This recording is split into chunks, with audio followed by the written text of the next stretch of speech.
Hey,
Lynn, you let me know when we're ready to roll.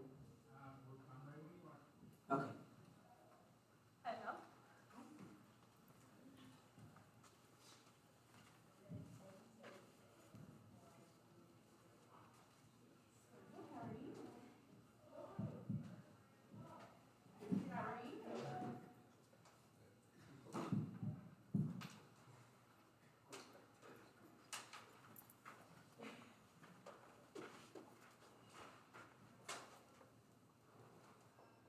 Hey, everybody. Welcome to our Let's Talk Sports panel. I am your moderator and host, Markeita Williams, class of 2016. And these are our panelists. We'll start down here at the end and let them introduce themselves. My name is Daniel Smith. I'm an international student from London, England. My name is Saj Spencer Cole from Fayetteville High School. I'm a sophomore. I play football and run track. My name is Beretta Robinson, and I am a small business owner. The name of my business is All Things Possible Business Leadership Services, and I'm here and excited. All right. Well, we're just going to just be open and honest because we want this to be fun. So you guys just let it rip. I'm not Stephen A., but I am Markeita. Okay, let's just start with you, Daniel. What is your proudest moment as an athlete, and what was your biggest setback? I think my biggest setback is probably taking place, unfortunately. So I tore a couple ligaments in my left ankle, so I've had surgery to mend them, and I'm kind of now making my way back slowly but surely. So I have a couple of months left. But that meant I had to set out the whole year this year. So as you can imagine, that's a frustrating experience. My proudest moment was probably my first full scholarship offer, because I was still in England, so it was about like 1 a.m. and we just got this offer, and I'm with my dad, and we're kind of running around the living room, very, very excited that I'm going to be going away. Oh. So that's probably for me. Awesome. What about you, Zion? I'd say a setback probably when I broke my femur bone when I was 8. And then another one was my sophomore year in high school. We were playing Harvard High School, and I had broke my arm again. So definitely injuries. Yeah. And proudest moment, definitely getting the offer to Lyon. Oh, okay. They gave me the opportunity that I was looking for that nobody else really would. Oh, awesome. Well, we're so glad to have you here. Let's just talk about sports in general. Daniel, who is your favorite all-time sportswoman, sportsman? I mean, I'm biased to basketball, so I'm gonna say like Kobe. Oh, okay. But that's just me. Uh-huh. Well, what do you think about the Lakers right now?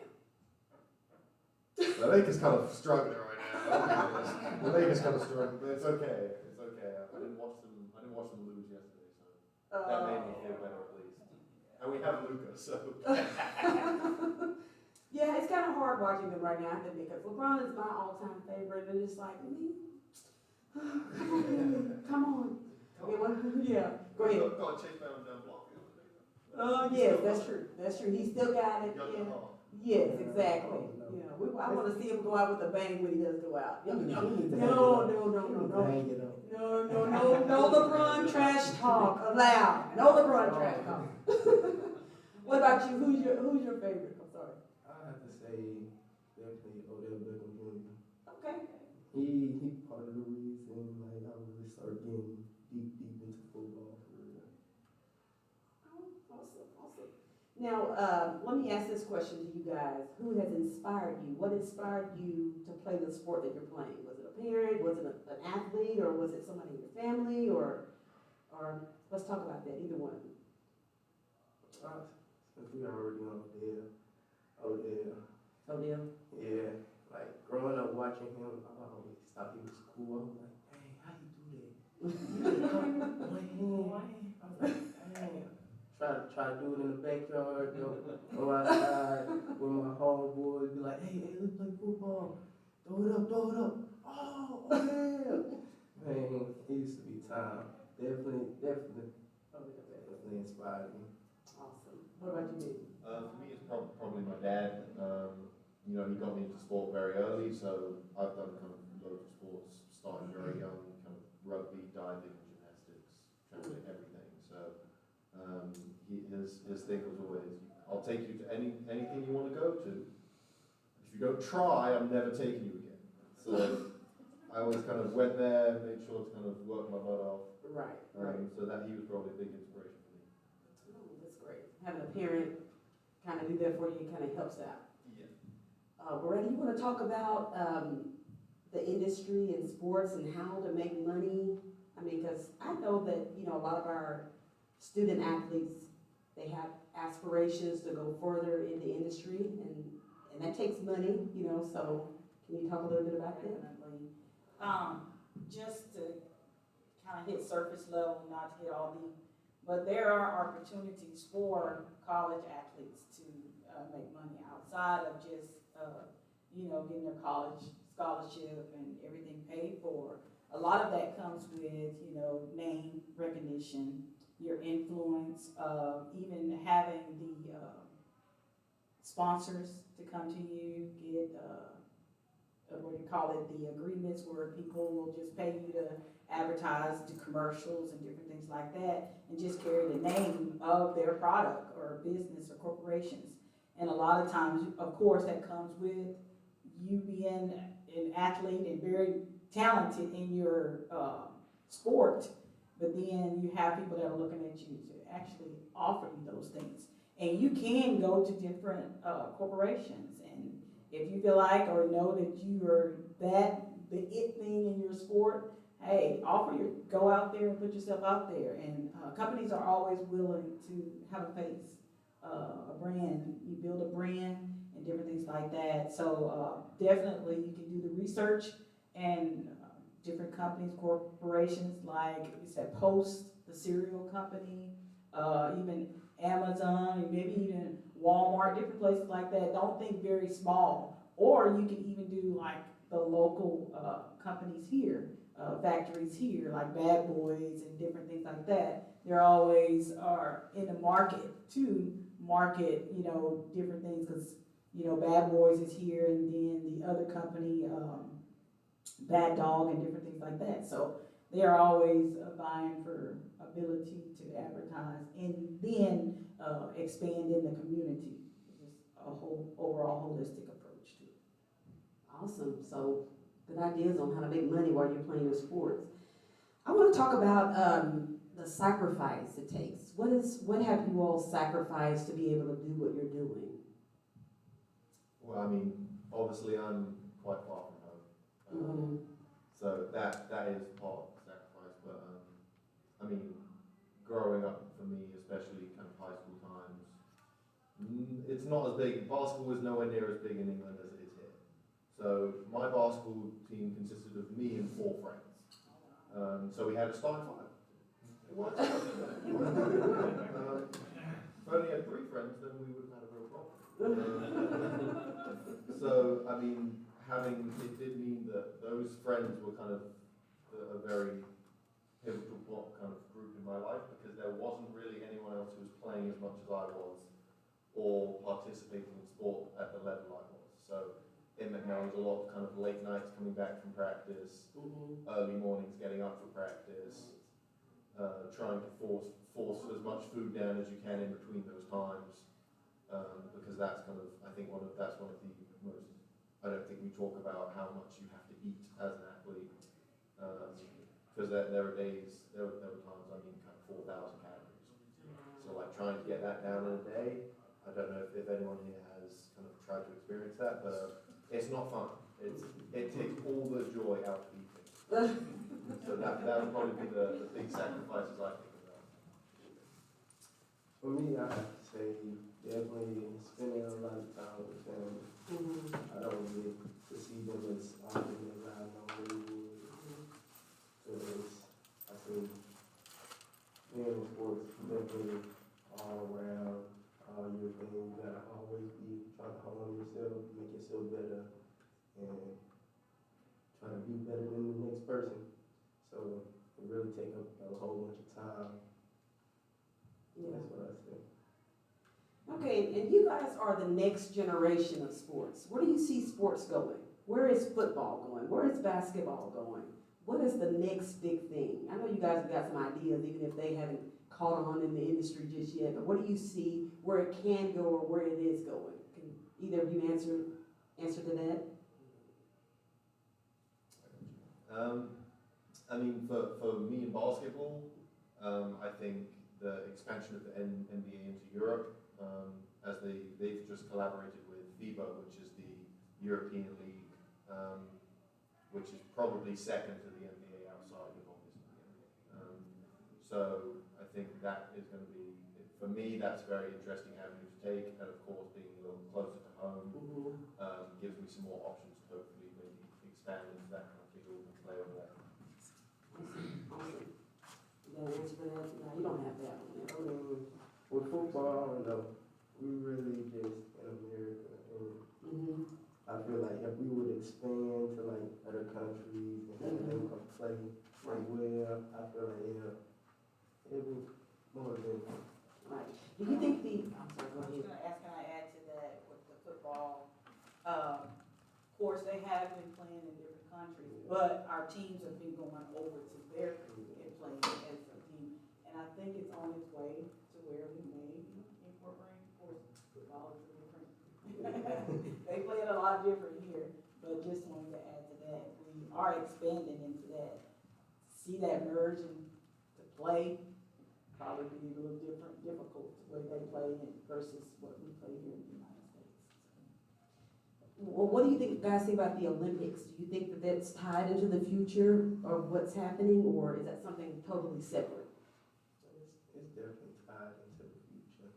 The Olympics, it really, nowadays, it's been getting more and more like popular. It's been building a name for itself, even though it already had a name for itself. It just, more people starting to watch it. Right. Because, like, you getting better athletes. Yeah. And every year, it's somebody doing some crazy stuff on the internet. And you like, Yeah. Yeah, I completely agree. I think the Olympics continues to kind of set the standards and also raise them. Like the continued breaking of Olympic records even this year.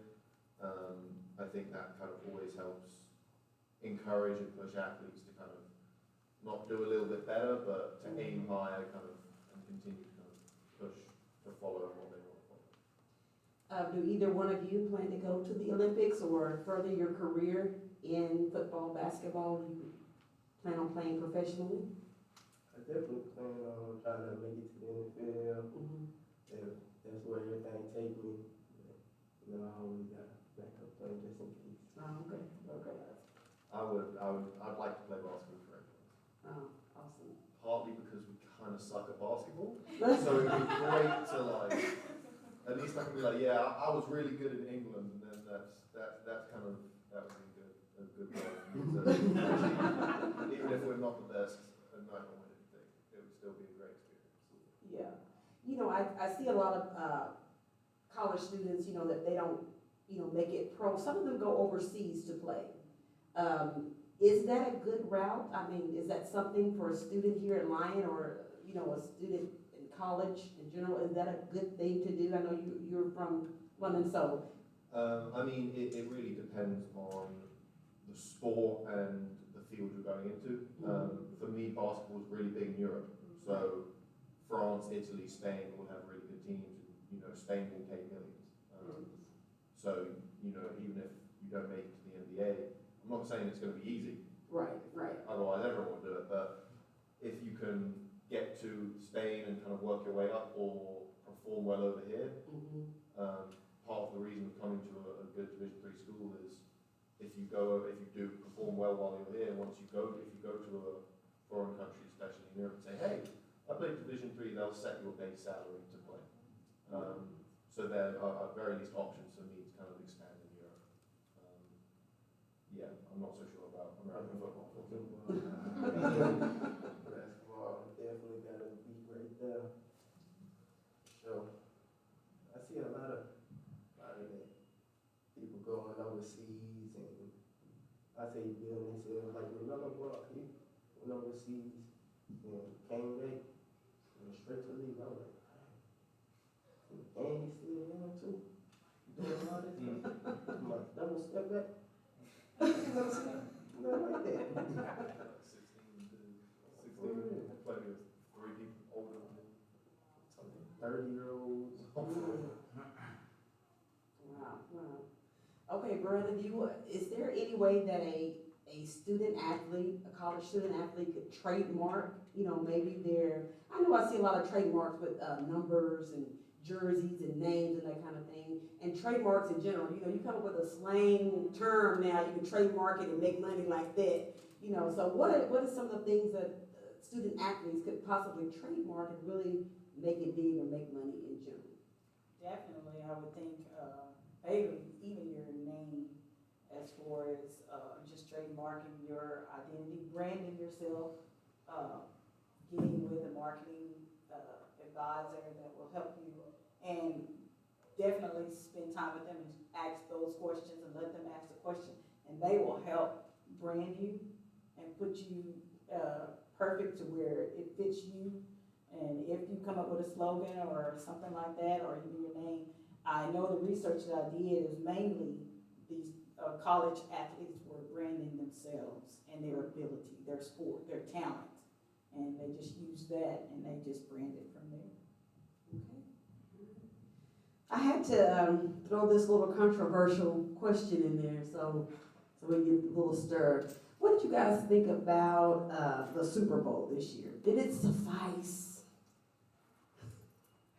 I didn't watch it. You didn't watch it? I didn't watch it, so this is For me, the Super Bowl, it was not enough. For me, it just missed a lot. I get they was trying to add some more culture into it, but for me, knowing most of the Super Bowls were like the most upcoming, like popular singer or artist playing at the halftime show. Bad Bunny, yeah, he upcoming and he got some good music, but I don't think that's what the halftime show should have been. And then What about the game in general? The Game teams itself? that played and New England, man, they upset me. They definitely upset me. Don't get me wrong, I love Seahawks stuff, but my mama a New England fan, and I'm sitting there watching the game. Come on, in a minute. Since they done been to the Super Bowl too, Right. since Tom Brady, and they had Stephon Diggs on their team now, so I'm definitely trying to see another little Super Bowl ring on over there. They couldn't get it done. But it was definitely a good game though. you think so? Yeah. I have to add my little bit. I watched most of it, but I got bored. I You got was bored. I was bored. I got bored. I was like, I can't watch no more of this. I'm just not interested. Not enough happening. I don't know if the teams were just not compatible enough to play against, this is just an unexperienced opinion. But yeah, I got bored, and I was just like, yeah, my whole family was like, yeah, we're done. I think it was a lot like they scored, because it was a lot of, they didn't score for a long time, or just like defensive and very defensive game. Mhm. No action was happening. Yeah, When the score is close and you put some points on the board, that makes it more engaging to me. Mhm. And just like any other game, I'm a football fan, so Mhm. I was watching it. I Yeah. liked it. I engaged. Mhm. Like, who's gonna be the first one, put the points on the board and all that, but. Yeah. So I'm a football fan. I have to admit, the only time I watch football is the Super Bowl. And yeah, I was just not entertained. Who is the number one player right now? And you can answer for football, and Daniel, you can answer for basketball, and tell me why. Why they're the number one right now? Well, that's kind of hard, isn't it? You want to go first? Weapon Yellow. He's He's laughing. It won't be long. It won't be long. It won't be long. Edwards, but. Oh, she's answering from the audience. Weapon Yellow's gonna cook it. Let's be honest. He's 7 foot, like 16. It's not that. He's still growing too. He's still growing. As long as he stays healthy, bro. As long as he stays healthy. He's got, it's gonna happen eventually. He's like 300 and something pounds. I'm 200 pounds. He's gonna throw me in the ring. Oh. I can't stop that. Okay, what about you, Zaya? Football, who is it? Russell Wilson? Nah. He's coughing in the back right there. I just have to throw that out there. Come For on. me, I definitely say Tom Brady. Tom Brady, okay, even his old age? He's not playing right now. He still got a name in football. Well, what about one that's playing right now? Who's playing right now? Yeah. Okay, no violence in the house. You got a headlock on right there. Okay. Well, then, right now, for me, I say, for me, is Tank Hill. Okay. He bro, he's back. He still played though. Oh my God. Yeah, he got hurt, but he coming back. And for me, I say it's he my number one because injury. Mhm. Come back from injury and someone that you can come back from injury and still produce you was producing at first. Right, right. They really stand Okay. out. So he's got opportunity. Yeah. Opportunity.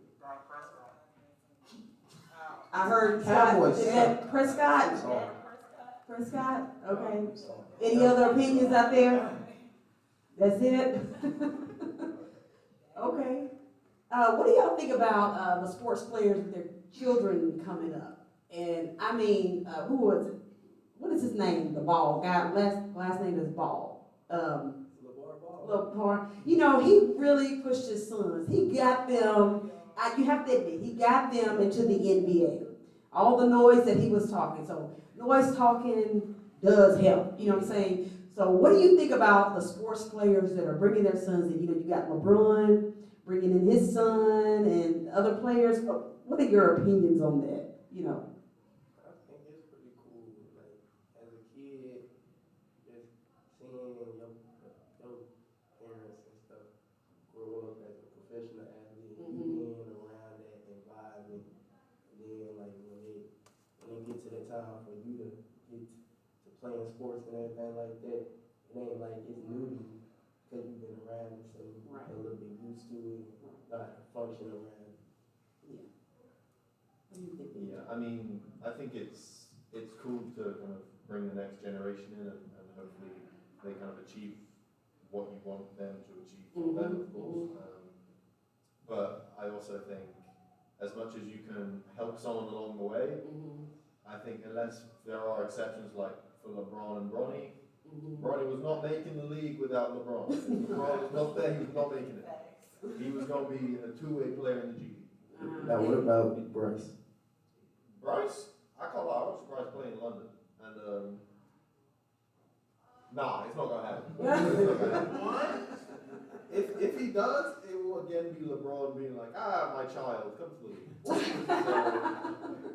like, yeah, I think, except for that, it's still, like, I know I've played against NBA players' children, you know. Some of them, yeah, really good. Some of them terrible. It comes down as much to the kid as it does to the parent. I feel like you can only bring them in to a certain extent, and then it's got to do some work. That's true. And so you all know this is not a professional opinion. These are just student athletes' opinions, so don't take it to heart. LeBron, Bronny, you know.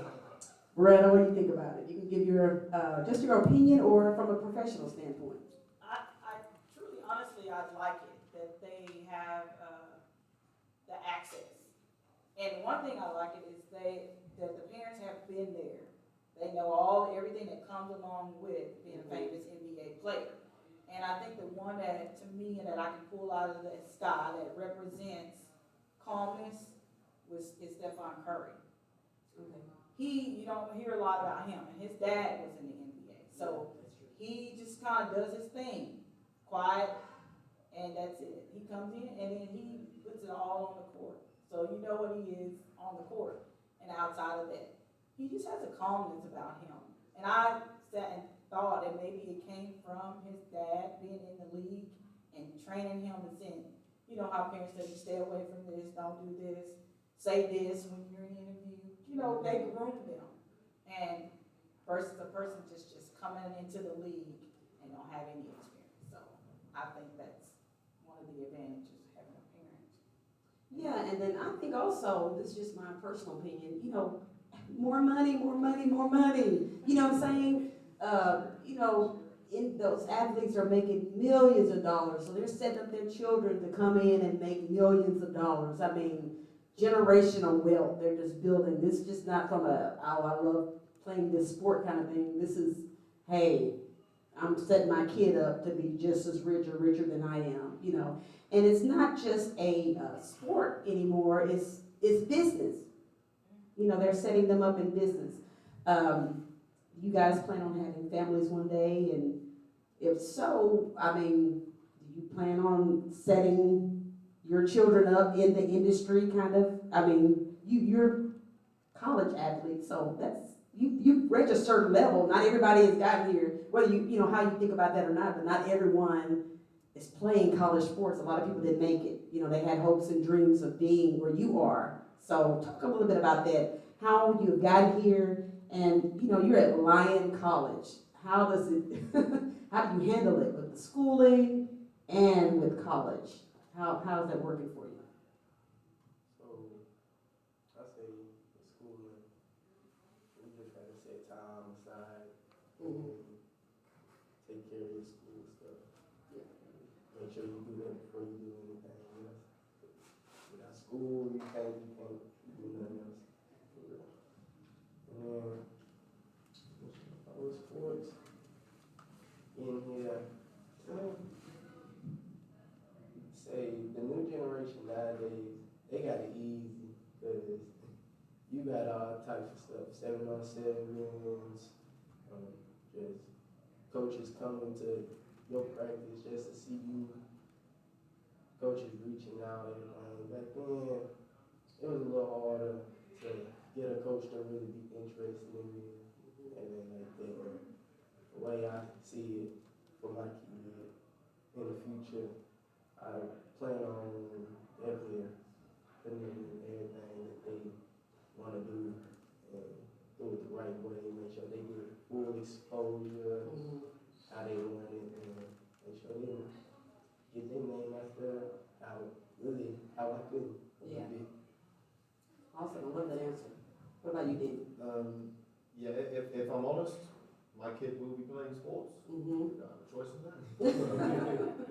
If they really don't like it, at the end of the day, I'm not going to make them play sport. I want to keep them healthy and fit, but for me, if you don't enjoy it, there's no point in the first place. As all athletes will know, if you don't really enjoy it, there's not actually any point. So, I mean, there will be a kind of Project LeBron a little bit.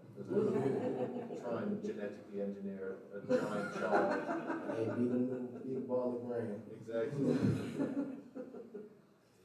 So if possible, yeah, but I mean, for me, there's never any pressure. I'm kind of there, like, if they're happy, I'm happy. Right, right. And what about your school and school life balance? How do you balance that? If I'm being really honest, this school is easy. It is not. I did quadratic functions at 16 for GCSEs. Oh. We started quadratic functions last week in my maths class. So most of this I did about 6 years ago. So actually it's quite a nice reminder. Don't tell the professors that. The other students may not agree with you. Hey, that's fine. Pat Lynch's business class, I'm telling you. Gotta join that one. See, Pat, they're shouting you out. I hope you're watching. I want extra credit. Promise to shout. He promised it for shout out. All right, well, is there anything else that you guys want to add or talk about, maybe your team, your coach, or anything in sports general before we close out? Good luck tonight against on our away trip in Illinois. Yeah. Hopefully we come away with a dub. Right. Go team. That's the extent of it. All right. Okay, Beretta, you want to close us out talking about your table? Yeah, thanks for allowing me to come and share the opportunity. I am a business owner, and I do help different ones with their business. And I know we have an entrepreneurship team here on campus. So, and they have my information also. The name of my business is All Things Possible Leadership Businesses. One of the things is people think it's hard to start a business. It does take a lot of work, but it's not hard because there's so many avenues out there, whether it's a nonprofit or a for-profit business. There's so many different resources that'll help you from the ground up, from the legal structure of it all, from moving to the opening of the doors or launching of the business, whether it's brick and mortar or a online business. Or if you just have a service business, you want to help somebody market themselves, or like I was saying, I have a lot of resources. I connect with a lot of companies that help people start their businesses. And a lot of them are nonprofit organizations, so you don't necessarily have to pay for that service to a certain point, but they're there to guide you and walk you through it. One of the businesses is Communities Unlimited, that puts you in a position to start your business from start to succession. And there may be somebody or listening or in here that are looking to, well, I've been in business for 30 years, 20 years, I'm ready to sell it, get rid of it, do whatever I need to do so I can go live my best life in retirement. They help you do that, succession. Figure out the things. If you want to transition it to a child or your children, or if you want to sell it, they help with that. So, and then I have on the table too, if you already have a business, one of the most important things is that legal foundation. If you get that legal structure out, moving forward, it won't be as hard when you walk into business. Because most people, you have to be in business 2 years before a bank even looks at you to give you that loan or anything like that. And you must have a business account. And that business account cannot be, crossed over with personal. So you got to keep it strictly business, strictly personal, separated. And then if not, they call it piercing the corporate veil. You're not looked at as a legit business because you're doing things. And there's a lot of different things. If you want my information's back there. I have different banks. If you have a business, I know a lot of students on campus, they start business. If you don't have a business account, I have some different banks that are local here, and some of them are throughout the state of Arkansas and international. So, not international, national banks, and then you can just kind of see what it takes to open that bank. I'm always just a phone call away, an email away, and see how I can assist, because the main thing is I want your business to be successful. I want you to be in a successful business is what? Making money. If you're spending more than you're making, you're not successful. So we want you to have a successful business. There's somebody in this room or listening that has a dream of a business, have a great idea. Sometimes that idea is not gonna be feasible. And we can talk to you and say, hey, let's just tweak it a little bit, and then we move forward from there. And then you have a successful business. So, we're here, I'm here to help assist. I'm at the chamber here. They have my information. You're more than welcome. Take my card. And I have so many other resources that are actually available. If you're in a business, if you want to go into the business industry, corporate world, I can help you do those things and really, really steer you in the right direction. So, anybody, I'm here to help. Thank you. Thank you all for coming. Let's give our panelists a hand, everybody. Thanks a lot.